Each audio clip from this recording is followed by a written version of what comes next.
하나님의 말씀 에스더서 5장 9절로 14절의 말씀 우리가 합독하겠습니다. 그날 하만이 마음이 기뻐 즐거이 나오더니 모르드게가 대궐문에 있어 일어나지도 아니하고 몸을 움직이지도 아니하는 것을 보고 매우 노하나 참고 집에 돌아와서 사람을 보내어 그의 친구들과 그의 아내 세레스를 청하여 자기의 큰 영광과 자녀가 많은 것과 왕이 자기를 줘 왕의 모든 지방관이나 신하들보다 높인 것을 다 말하고 또 하만이 이르되 왕후 에스더가 그 베푼 잔치에 왕과 함께 오기를 허락받은 자는 나밖에 없었고 내일도 왕과 함께 청함을 받았느니라. 그러나 유다 사람 모르드게가 대궐문에 앉은 것을 보는 동안에는 이 모든 일이 만족하지 아니하노다 하니 그의 아내 세레스와 모든 친구들이 이르되 높이가 50규빗 되는 나무를 세우고 내일 왕에게 모르드게를 그 나무에 매달기를 구하고 왕께 함께 즐거이 잔치에 가서 하니 하만이 그 말을 좋게 여기고 명령하여 나무를 세우니라. 아멘. 오늘 우리가 에스더 말씀을 살펴보고 있는데요. 말살 위기에 처한 유대인들을 구원하기 위해서 왕후 에스더가 3일간 금식을 마치고 아하수르 왕 허락 없이 아하수르 왕의 앞에 나아갑니다.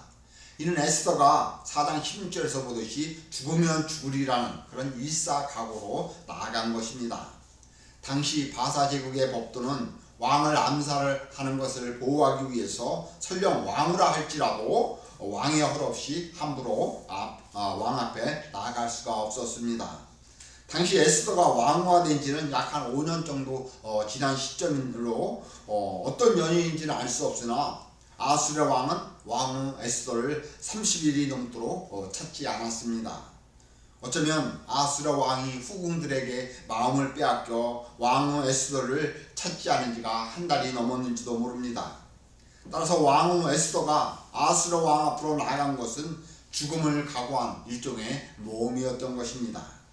아마도 에스더는 3일간 금식을 통해서 자신의 연약함을 회개하고 하나님의 도우심을 간절히 간구하였을 것이며 하나님께 자신의 모든 것을 내어 맡기고 담대한 마음으로 죽을 각오를 하고 아하수르 왕 앞에 나아갔을 것입니다. 그런데 놀랍게도 아하수르 왕은 왕후 에스더의 사랑을 보고 사랑스럽게 보고 금기를 내밀어 왕후 에스더를 호의를 베풀어 가까이 부릅니다. 이는 이에 아하수르 왕은 왕후 에스더를 보고 소원이 무엇이냐고 물으면서 나라의 절반을 주겠다고 호언 장담을 하는 모습을 볼 수가 있습니다. 이는 아하수르 왕 성격을 지금 가장에서 지금 표현하는 말로서 정말 그리한다는 것은 아닙니다. 아무튼 에스더는 죽음의 위기를 극복하고 아하수르 왕과 아각 사람 하만을 잔치에 초대를 합니다. 잔치에 참석한 아하수르 왕은 다시 한번 왕후 에스더에게 그대의 요구가 무엇이냐, 나라의 절반이라도 주겠다라고 말하는 모습이 다시 한번 나타나고 있습니다. 하지만 왕후 에스더는 자신의 동족들이 말살 위기에 빠진 것을 구원해달라고 즉시 말하지 아니하고 뜸을 들이며 아하수르 왕과 하만을 다시 한번 잔치에 초대를 하는 모습을 볼 수가 있습니다. 아하수르 왕은 왕후 에스더를 사랑스럽게 보고 행복해하며 이런 말을 하고 있지만은 이는 가장된 말로 에스더에게 호의를 베풀고 있지만은 여기 잔치에 참여한 하만은 어떻습니까? 물론 하만도 이 자리에 참여한 것을 무척이나 행복했을 것입니다. 이것을 오늘 읽은 9절의 말씀이 보면 그날 하만이 마음이 기뻐 즐거이 나오더니 라고 유대인들을 말살하려고 했던 그 원흉이었던 그 아각사람 하만은 지금 마음이 한껏 들떠 흥분된 상태임을 묘사하고 있습니다. 그러니까 그가 지금 왕과 함께 에스더가 베푼 잔치에 참여해서 얼마나 기쁘고 행복한지를 지금 표현하고 있는 것입니다. 왕후 에스더가 베푼 잔치에 아무도 부르지 않고 오직 왕과 자신만을 참석했으니 그가 얼마나 기쁘고 흥분되었겠습니까? 거대한 바사 제국의 왕 다음가는 자리에 있고 이제 왕후마저 자신을 인정하여 다른 사람들은 부르지 않고 오직 왕과 자신만을 불러 잔치를 베푸느니 얼마나 스스로 만족하고 흡족했겠는가, 행복했겠는가 하는 것입니다.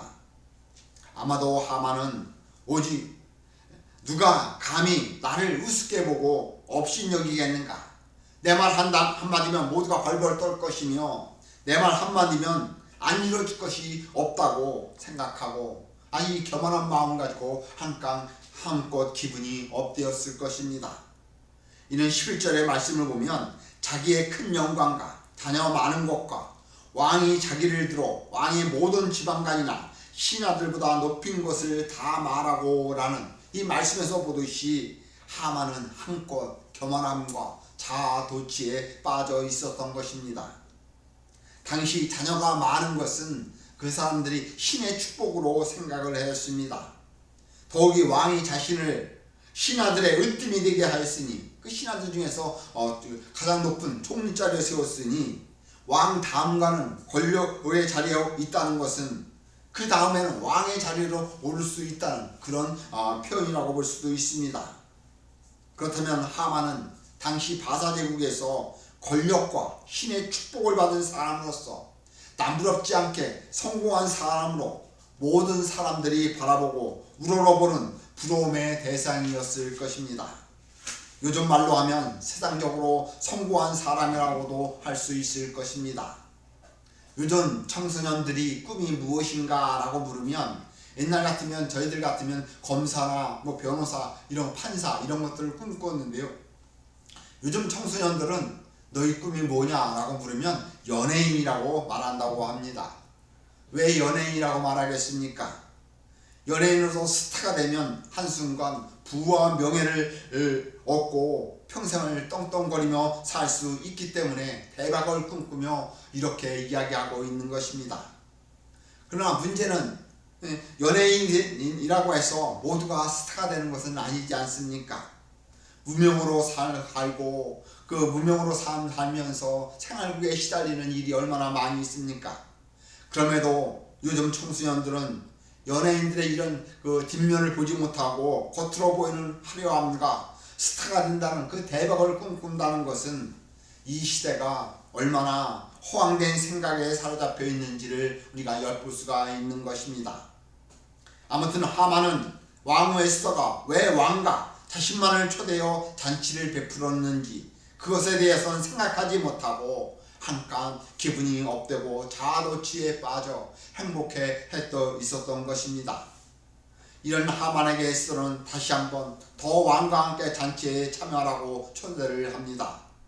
그리하지 않아도 교만함과 자아도취에 빠져있던 하만이 기분이 한껏 업되어서 집으로 돌아오는데 일개 문지기에 불과한 모르드게가 인사도 하지 아니하고 이제 아주 자리에서 일어나지도 않는 것입니다. 그 누구도 무시할 수 없는 높은 지위에 올라있는 하만을 자신을 무시하는 모르드게의 태도를 보고 분노를 합니다. 그러나 이는 이를 겉으로 드러내지 않고 참고 집으로 돌아오지만은 모르드게의 이러한 행동과 태도가 마음에 들지 않고 괘씸하기 이를 때가 없었을 것입니다. 그래서 하만은 왕후 에스더가 베푼 잔치에 왕께 함께 참여하여 한껏 부풀어 올라왔던 기분이 상하자 그 친구들과 아내들을 불러 자신의 상한 마음을 쏟아놓습니다. 이것을 11절부터 14절까지 이야기를 하고 있는데요. 11절을 보면 자신의 부와 자녀 많은 것 그리고 자신의 정치적 지위를 자랑하고 있고요. 12절은 왕과 베푼 잔치에 다른 사람은 참여하지 않고 오직 왕과 자신만이 초대받은 특권을 자랑하고 있는 모습으로 나타나고 있습니다. 하지만 13절의 말씀을 보면 모르드게 때문에 매우 기분이 나쁘며 모르드게 때문에 자신이 현재 누리고 있는 이 행복, 만족감 이런 것을 만족하지 못하다고 말하는 모습을 보게 됩니다. 그래서 14절의 말씀을 보면 그 안에 세레스가 제안을 합니다. 즉 50kub이, 이것은 규빗이라는 것은 손가락 끝에서 팔꿈치까지 길이를 이야기를 하고 있는데요. 보통 성인들의 이 길이가 45cm부터 50cm 정도 이야기를 하고 있습니다. 그러니까 50규빗이라는 것은 약 한 50cm라고 보면 25m 정도 되고요. 45cm라고 본다면 한 23m 정도 될 것입니다. 그러니까 이것을 요즘 건물로 따지면 7층 정도 높이라고 이야기를 하고 볼 수가 있는데요. 이 정도 높이의 나무로 세우고 왕에게 허락을 받아서 이곳에 모르드게를 매달자고 제안을 합니다. 이에 하만은 그 제안을 좋게 받아들이고, 그리고 왕이 할옥도 하기 전에 미리 김칫국부터 먼저 마시면서 미리 매달 준비를 하는 나무를 준비하는 모습으로 말씀하고 있습니다. 그런데 우리가 여기서 생각할 것이 무엇입니까? 유다 민족이 말살될 때 이 모르드게도 어차피 함께 죽게 될 것입니다. 그럼에도 일개 문지기, 어떻게 보면 가장 낮은 자리에 처해 있는 그 모르드게가 자신에게 인사하지도 않고 자리에서 일어나지 않았다는 그 이유 때문에 어차피 죽을 수밖에 없는 그 모르드게를 굳이 이렇게까지 하면서 이 나무를 7층 높이까지 큰 나무를 만들어서 매달아 죽일 필요가 있겠는가 하는 것입니다. 이것은 바로 하만이 어떤 사람인지를 우리에게 보여주고 있는 것입니다. 즉 하만은 자기가 이렇게 높은 자리에 있는데 일개 문지기가 인사도 안 하는 것에 자존심의 상처를 받고 자신의 열등감을 지금 드러내고 있는 것입니다. 이것을 심리학적으로 표현하면 미숙한 자라고 합니다. 이 미숙한 자는 비록 몸이 성숙하고 나이가 들어 성인이 되어 성숙하다 할지라도 그 내면의 자아는 아직 성숙하지 않은 자아를 가리킵니다. 하만은 세상적으로는 성공했을지 모르지만은 하만의 내면에 있는 자아는 아직도 미성숙하기 때문에 이러한 행동을 취하고 있다는 것입니다. 요즘 우리 정치하는 사람들을 보면 이 정치의 장관들이나 지도자들을 불러서 이제 감사를 하는 그런 모습을 보게 되는데요. 그런데 그런 자리에 가면 야당 의원들이 보면 장관들의 자존심을 자극하는 발언을 많이 합니다. 그러면 이 장관들은 자기 자존심에 상처를 받으면 장관들도 극도로 흥분하는 그런 모습을 보게 됩니다. 자존심에 자극을 주는 그 야당 의원도 문제이지만 그런 반응에 반응하는 그 장관도 미성숙하기는 마찬가지일 것입니다. 이러한 사람들이 이 나라의 지도자들이고 지식층이고 상류층이라고 하고 있다는 것입니다. 자신들의 소신이 뚜렷하고 결백하다면 상대방의 공격에도 좀 더 능동적으로 대처할 것입니다. 이것은 이 모든 것들이 자신들이 미성숙을 말하는 것인데요. 저 역시 그런 면에서 많이 부족한 것이 사실입니다. 저 역시도 성숙하다면 작은 일에 화내지 아니하고 잘 넘길 수 있는데요. 우리가 잘 그리하지 못하는 그런 모습을 보게 됩니다. 우리 인간들은 이렇게 완벽하지 못합니다. 그러하기 때문에 우리는 늘 겸손해야 하는 것입니다. 자신을 다스리고 냉철하게 현실을 판단하고 상황을 직시할 수 있는 안목이 우리에게 필요한 것입니다. 이런 것들이 필요한 이유는 이런 일을 통해서 어떤 일을 결정할 때 바른 판단과 결정을 할 수 있기 때문인 것입니다. 이러한 점에서 볼 때 하만은 모르드게가 인사하지 않는 일개 문지기에 불과한 가장 낮은 지위에 있는 모르드게가 하지 않는 작은 일에 분노함으로 자신에게 어떤 일이 일어날지를 지금 생각하지 못하고 앞을 분별을 하지 못하는 모습으로 나타나고 있습니다. 다시 한번 12절 말씀을 보도록 하겠습니다. 또 하만이 이르되 왕후 에스더가 그 베푼 잔치에 왕과 함께 오기를 허락받은 자는 나밖에 없고 내일도 왕과 함께 청함을 받았느니라 라고 왕후 에스더가 베푼 잔치에 왕하고 자신밖에 그 누구도 초청하지 않았다고 말하는데, 이는 하만이 왕후 에스더가 왜 잔치에 왕과 자신만을 한 번도 아니고 두 번씩이나 그 그 자리에 초대했는지도 모르고 그저 교만함으로 왕뿐만 아니라 왕에게도 인정받은 사람, 그것만 가지고 교만함을 자랑하고 있는 그런 모습을 말씀하고 있는 것입니다. 하만은 자신의 교만함과 자아도취에 빠져 자신의 부와 명예, 권력 등을 한껏 자랑하고 있지만은 정작 자신은 미성숙한 자아를 소지하고 있기에 눈에 보이지 않는 에스더가 숨은 의도를 보지 못하고 겉으로 보이는 것에만 만족하고 있다는 것입니다. 하지만 왕 에스더가 왜 잔치를 베풀었으며 그 잔치에 왜 왕과 하만만 불러서 잔치를 베풀었겠습니까? 왕 에스더는 유다 민족의 마셔되는 위기에서 벗어나기 위해서 지금 잔치를 벌이고 있는 것입니다. 왕 에스더는 유다 민족의 말살 정책을 펼친 그 원흉이었던 하만을 한순간 제거하기 위해서 2번씩이나 잔치를 베풀어 그 하만을 초대하고 있는 것입니다.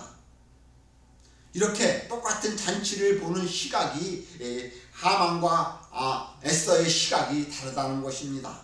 잔치는 하나인데 그것을 바라보는 시각이 그 에스더와 하만이 각각 다르다는 것입니다. 에스더는 유다 민족을 말살되는 위기에서 벗어나기 위해서 잔치를 베풀고 그 하만을 일순간 제거하기 위해서 잔치를 베풀고 있는데 그 잔치에 참여하는 하만은 에스더의 의도를 알아차리지 못하고 그저 예적으로 왕과 함께 다른 사람들을 초대하지 않고 자신만 초대한 것에 대해서 왕 에스더가 자신을 인정해주는 것으로 착각하고 있는 것입니다. 그렇다면 우리는 이것을 통해서 무엇을 알 수 있겠습니까? 우리가 인생을 살다 보면 수많은 사건과 수많은 일들을 겪으면서 살아나갑니다. 우리가 이런 삶 속에서 삶의 위기를 만날 때 어떻게 대처하고 살아나가고 있습니까? 이 에스더후서 5장은 삶의 위기에서 이를 극복해 나가는 하나님의 백성인 왕 에스더와 세상적으로 성공한 아각 사람 하만이 그것을 어떻게 대처해 나가고 있는가라는 것을 대조하고 있는 것입니다. 그렇다면 왕 에스더는 보이지 않는 하나님의 나라를 바라보며 하나님을 의지하는 삶을 살아나가면서 살아나가는 것이고, 하만은 보이는 것에 의존하여 자신의 부와 명예에 만족하며 되어지는 일 앞에 희노애락을 가지고 살아가고 있는 것입니다. 그러니까 하만은 보이는 것에 만족하고 그것으로 행복해야 하는 그런 모습을 볼 수가 있습니다.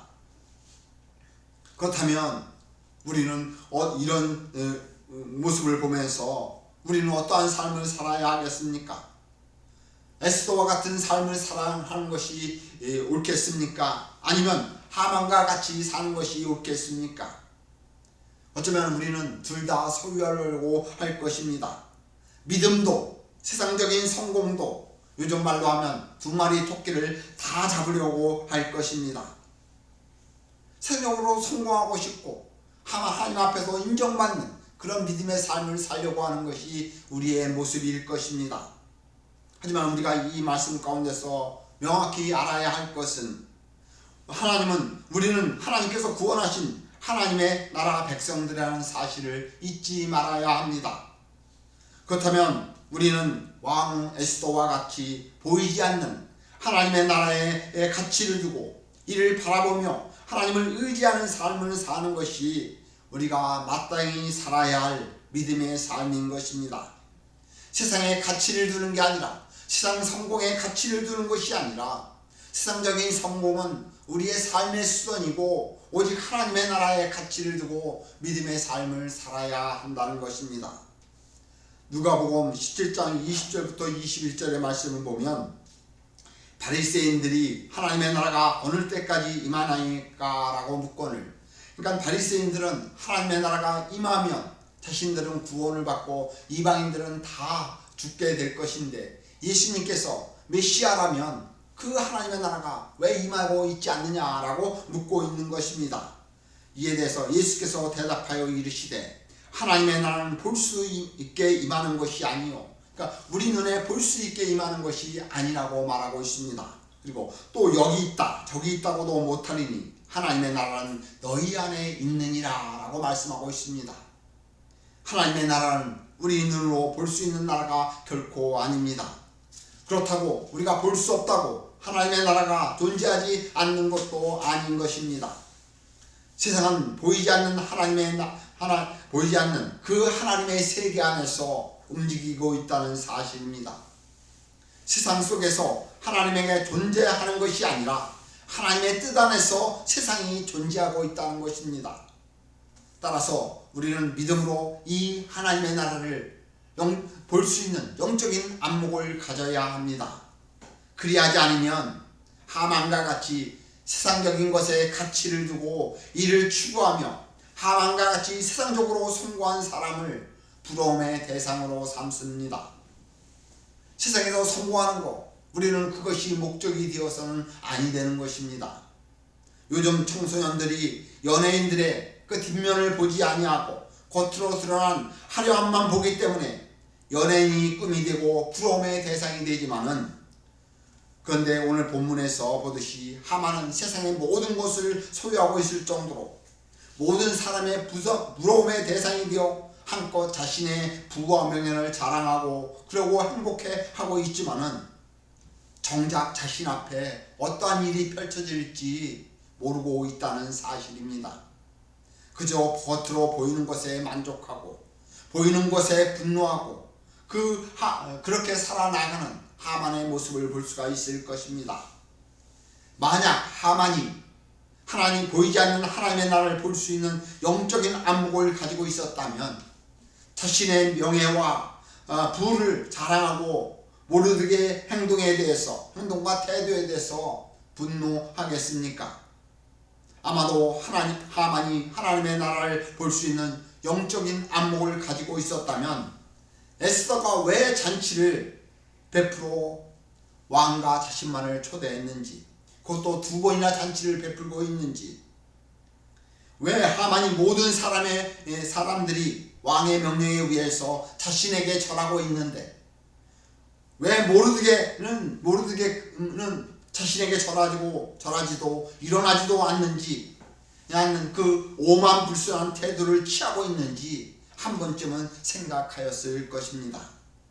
하지만 하만은 하나님의 나라에 대한 볼 수 있는 영적인 안목을 가지고 있지 않기에 하만은 그저 눈에 보이는 세계에 연연하여 되어지는 일 앞에 한껏 기분이 업되고 기분이 상하여 분노하기도 하는 것입니다. 우리 역시 하나님에 대한 영적인 안목과 복음의 진리를 깨닫지 못하면 하만과 같이 눈에 보이는 세계에 연연하여 되어지는 일에 위하여 기쁨을 얻기도 하고 실망하기도 하고 낙심하기도 한다는 사실입니다. 어찌 보면 이것이 우리 인생의 희노애락처럼 보이지만은 우리가 하나님의 나라에 대한 영적인 안목과 복음의 진리를 깨달으면 우리는 세상에 되어지는 일에 연연하지 아니하고 하나님의 나라를 소망하며 믿음의 삶을 살아 나아갈 것입니다. 그 하나님의 나라를 볼 수 있는 영적인 안목, 그것이 우리를 자유케 하고 참된 행복의 길로 이끌어 간다는 사실입니다. 비록 우리 인간이 환경의 동물이라고 이 환경 앞에 우리가 마음이 수시로 변하고 있지만은 우리는 되어지는 일 앞에 연연하며 사는 사람들이 아니라 하나님의 나라 백성으로서 하나님의 나라의 생명을 소유하고 하나님의 나라를 소망하며 하나님의 나라 백성으로서 거룩한 삶을 살아가야 하는 것이 우리들의 몫이라는 것입니다. 이것을 우리는 기억해야 합니다. 우리는 이 땅 가운데서 되어지는 일 앞에 연연하는 것이 아니라 하나님의 나라를 소망하며 믿음의 삶을 살아야 한다는 것입니다. 이에 대해서 우리가 히브리서 11장 말씀을 살펴보지 않았습니까? 그곳에서 어떻게 말씀하고 있습니까? 11장 1절의 말씀 보면 믿음은 바라는 것들의 실상이요 보이지 않는 증거니라고 말씀하고 또한 3절의 말씀을 보면 믿음으로 모든 세계가 하나님의 말씀으로 지어진 줄을 우리가 아나니 보이는 것은 나타난 것으로 말미암아 된 것이 아니니라 라고 말씀합니다. 또한 7절의 말씀을 보면 이런 믿음의 삶을 살았던 노아를 이야기를 하고 있는데요. 믿음으로 노아는 아직 보이지 않는 일에 경고하심을 받아 경외함으로 방주를 준비하며 그 집을 구원하였으니 이로 말미암아 세상을 정죄하고 믿음을 따르는 의의 상속자가 되었느니라 라고 말씀하고 있습니다. 우리가 잘 알고 있듯이 노아는 100년 후에 이루어질 홍수를 바라보며 산에다가 방주를 지은 사람입니다. 그 경고하심 하나님의 약속을 따라서 방주를 짓고 그로 말미암아 홍수로 일어날 때 가족들을 구원했다고 이야기를 하고 있습니다. 지금 당장은 우리에게 어떤 일이 일어나지 않는다고 할지라도 이렇게 하나님의 나라, 하나님의 약속을 바라볼 수 있는 믿음의 영적인 눈을 가져야 하는 것입니다. 이 에스더 말씀을 보면 하나님이 말씀하시는 장면이나 그런 내용도 없고 심지어 하나님이라는 단어조차 나오지 않고 있습니다. 하지만 이런 요소들이 드러나지 않는다고 하나님이 이 에스더서 안에서 아무것도 하지 않는 것은 아니라는 사실입니다. 하만은 치밀한 계획을 세워서 유다인들을 말살하려고 아수르 왕에게 뇌물까지 주면서까지 이 일을 성사시킵니다. 하지만 이에 반해서 에스더는 어떤 행동을 취하고 있습니까? 어떤 계획을 세우고 유다인들을 구하려고 하려는가 하는 것입니다. 어떻게 보면 아무런 계획도 없습니다. 무계획입니다. 그저 그 에스더가 한 일은 3일 동안 금식을 하고 죽음을 각오하고 나아가 왕의 신분으로 왕에게 유대인들을 구해달라고 간구할 뿐인 것입니다. 그런데 한번 생각해 보십시오. 그렇게 3일 금식하고 죽음을 각오하고 왕 앞에 나아가 설령 왕이라는 이름 때문에 왕은 에스더의 목숨을 살려준다고 해도 유대인들을 살려달라고 간구한다고 하면 과연 아수르 왕이 그래 네 말이라면 내가 들어주겠다라고 유대인들을 다 살려주겠습니까? 그래도 거대한 바사 제국의 왕이지 않습니까? 그 왕의 자존심이 있는데 자기가 도장을 주고 인장을 주어서 칙령을 내린 것을 한순간 손바닥 뒤집듯이 뒤집을 수 있겠습니까? 물론 변덕이 심한 아수르 왕이 그리할 수도 있을 것입니다. 하지만 우리가 일반적으로 생각할 때 그렇게 자기가 내린 칙령을 쉽게 거둘 왕은 없을 것입니다. 하지만 세상 역사를 주관해가고 섭리해 가시는 분이 누구십니까? 바로 우리가 믿는 전능하신 하나님이 아니십니까? 에스더나 모르드게 그 유대인들은 바로 이 전능하신 하나님의 백성들이라는 사실입니다. 하나님은 하나님의 백성들을 이렇게 어려움에 빠져 있는 것을 절대로 그대로 내버려 두지 아니하고 그들을 눈동자같이 지켜보고 있다는 사실입니다. 이는 우리 역시도 마찬가지입니다. 우리가 아무리 어려운 환경 가운데 있을지라도 하나님은 우리를 지키시고 눈동자같이 보호하고 계신다는 사실입니다. 이에 하나님의 백성인 왕 에스더는 하만과 같은 인간적인 방법이나 술수를 동원하지 아니하고 하나님께 모든 것을 맡기고 의지하며 하나님이 주신 지혜를 동원하여 지금 유다 민족을 구원하려고 하만과 지금 싸우고 있는 것입니다. 이렇게 에스더서 5장에서는 하나님의 백성인 에스더와 세상 사람인 그 누구도 부러워할 수 있는 하만의 삶의 모습을 대조하고 있는 것입니다. 따라서 이는 죽음으로 민족 전체가 말살될 위기에 처한 하나님의 백성들이 어떤 행동을 취하여야 하는가와 세상 사람들은 자신의 성공을 자랑하고 그것에 만족하며 되어지는 일 앞에 희로애락하며 자신의 겸손한 일을 처리하는 것을 묘사하고 있다고 할 수 있는 것입니다. 다시 말하면 그 죽음의 위기, 어려운 상황을 어떻게 극복해 나아갈 것인가? 하마는 세상 사람들은 자기가 가진 것 그것을 가지고 자랑하고 그렇게 살아나가지만은 하나님의 사람들은 어려운 환경 가운데서 하나님을 의지하며 나아간다는 것입니다. 이 말씀을 보면서 우리는 이 시대에 어떤 믿음의 삶을 살아야 하겠습니까? 어떻게 해야 에스더와 같은 지혜로운 삶을 살아 나아갈 수 있겠습니까? 하만과 같은 이런 세상적인 성공을 꿈꾸며 그것을 부러워하며 하만과 같이 되어지는 일 앞에 만족하며 그것에 희노애락을 가지고 행복해하며 살아가겠습니까? 이것이 이 시대를 살아나가는 우리에게 주어진 과제인 것입니다. 우리는 이 에스더 말씀을 통해서 비록 하나님이라는 단어가 등장하지 아니하고 하나님이라는 어떤 일을 하시는지 겉으로 드러내고 있지 아니하지만 이런 속에서 우리는 그 하나님이 우리가 보이지 않는 하나님을 바라보면서 세상을 이겨나가는 세상 것을 가치를 두지 아니하고 오직 하나님의 나라에 소망을 두고 믿음의 삶을 살아나가야 함을 우리는 에스더를 통해서 깨달아야 할 것입니다. 이러한 은혜의 삶을 살아나가시기를 예수님의 이름으로 간절히 축원을 드리겠습니다.